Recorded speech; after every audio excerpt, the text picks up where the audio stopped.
मेरा नाम अरुणा देवी और फॉरबिसगंज प्रखंड से अररिया जिला से आई हूँ। विष्णु जीविका संघ सहायता समूह का सदस्य हूँ। माला जीविका महिला ग्राम संगठन का सदस्य हूँ। तुलसी जीविका महिला संकुल संघ का भी सदस्य हूँ। 2014 में हम समूह से जुड़े। समूह के जुड़ने के बाद हम तो बहुत सारा दीदी हमको लाभ मिला। लाभ लेने के बाद 2019 में नीतीश भैया द्वारा कुछ मानव श्रृंखला का आयोजित किया गया। उसमें हम सभी दीदी भैया भाग लिए थे। घर से बाहर होके हमने शपथ लिए थे कि नहीं दहेज देंगे, बाल विवाह और दहेज प्रथा पर हम दहेज न देंगे और न दहेज लेंगे। मार्च 2021 में एक केस मेरे सामने आए जिसमें हम समूह की दीदी पारो दीदी की गोतनी बहुत पहले डेट कर चुके थे। उसकी छोटी बेटी बहुत छोटे थे। उसका पालन पोषण पारो दीदी ने की थी। पारो दीदी पालन पोषण करके जब लड़की की गार्जियन शादी तय की तो 15,000 दहेज दे के तय की। उसके बाद 8,000 रुपये लड़की के गार्जियन दे चुके थे। 7,000 रुपये बाकी था। बाकी रहने के बाद लड़के वाले बारात लेके आए, वरमाला किए। उसके बाद बाराती का खाने पीने का व्यवस्था किया गया। लेकिन ये लोग सारा कुछ तो किए, लेकिन शेष पैसा जो बचा हुआ था 7,000 दहेज देने का, वो ये लोग व्यवस्था नहीं किए थे। बाराती जब आए तो लड़का वाला लड़की वाले को बुला के बोले कि दहेज जो 7,000 बाकी है वो दीजिए तो शादी होगा, नहीं तो बाराती वापस चले जाएंगे। इतना कहने के बाद लड़की वाले बेहोश हो गए। बेहोश होने के बाद हम लोग डॉक्टर के बुला के लड़की पापा को दवाई दिलवाए। उसके बाद लड़के वाला को भी समझाए बुझाए कि भैया बिना दहेज का लड़का का शादी कर लीजिए। समझाने बुझाने के बाद भी लड़का वाला नहीं माने। हम लोग अपने अपने रिश्तेदार में बात की। वहाँ तो हम लोग दहेज सब दीदी मिला के दे सकते थे, लेकिन समस्या तो ये था कि हम लोग पहले दहेज प्रथा पे हम लोग शपथ ग्रहण ले चुके थे कि नहीं दहेज देंगे और नहीं दहेज लेंगे। तो हम लोग सब दीदी वहाँ 2 रास्ते थे। हम लोग व्यवस्था करके दे सकते थे या तो लड़का किसी जगह से बात करके मंगवा के शादी कर सकते थे। लेकिन हम लोग तो पहले शपथ ले लिए थे और दिलवा दिए थे कि नहीं दहेज देना है और नहीं दहेज लेना है। उसके बाद हम लोग लड़के वाले को वहाँ से वापस करवा दिए। लड़का वापस करने के बाद हम लोग सब दीदी अपने अपने रिश्तेदार में बात किए कि दूसरा जगह लड़का की व्यवस्था की जाए। उसके बाद लड़की की शादी होना चाहिए। उसी समूह की दीदी थी शकुंतला दीदी, उसके लड़का थे सुजीत कुमार। वो बोले हम बिना दहेज का मुफ्त में शादी कर सकते हैं।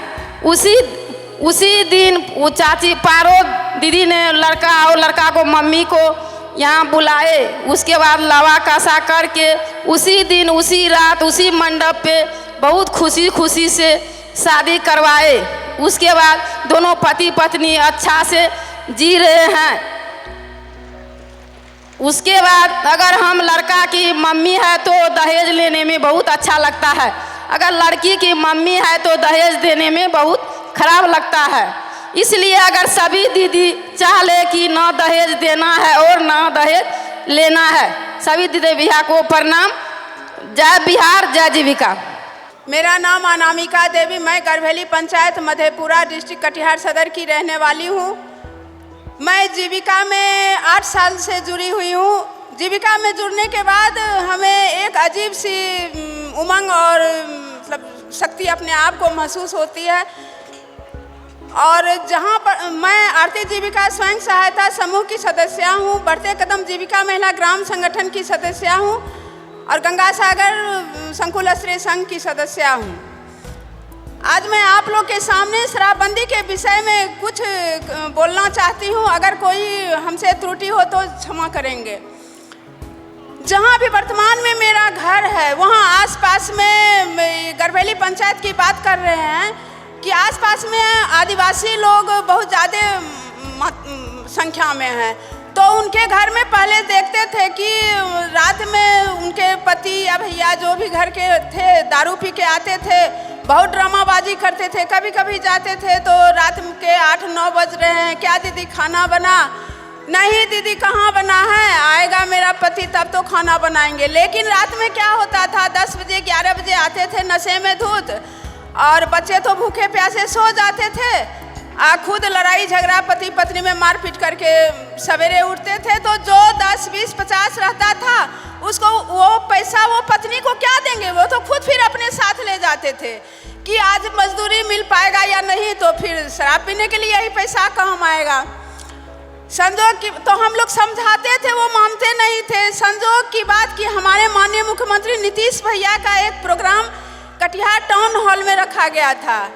तो हम लोग सभी जीविका दीदी वहाँ पहुँची थी, जो कि शराबबंदी के विषय पर उनकी चर्चा हो रही थी। सुनकर बड़ा मन खुशी हुआ। लास्ट में वो बोले कि मैं सभी दीदी को सहयोग देने के लिए तैयार हूँ।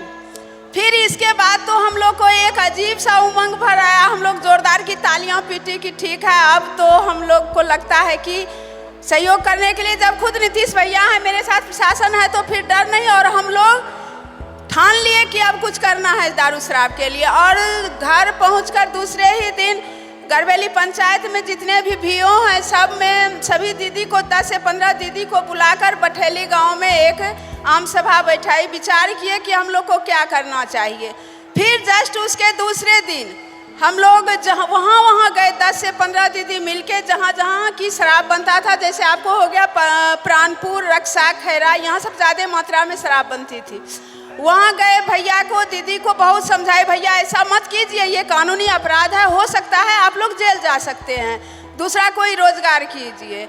लेकिन वो लोग नहीं माने। तो फिर हम लोग क्या किए, प्रशासन को इसकी खबर दे दिए और जीविका अधिकारी को भी अपने साथ ले लिए, जो सीसी पद पर है सरिता दीदी, उनको लेके हम लोग कम से कम 150 की संख्या में दीदी लोग गए। तो सबसे पहले प्राणपुर गए। वहाँ जब घर में घुसे तो देखते हैं कि बड़ा भट्ठी उठी तो है, लेकिन दारू शराब नहीं मिला।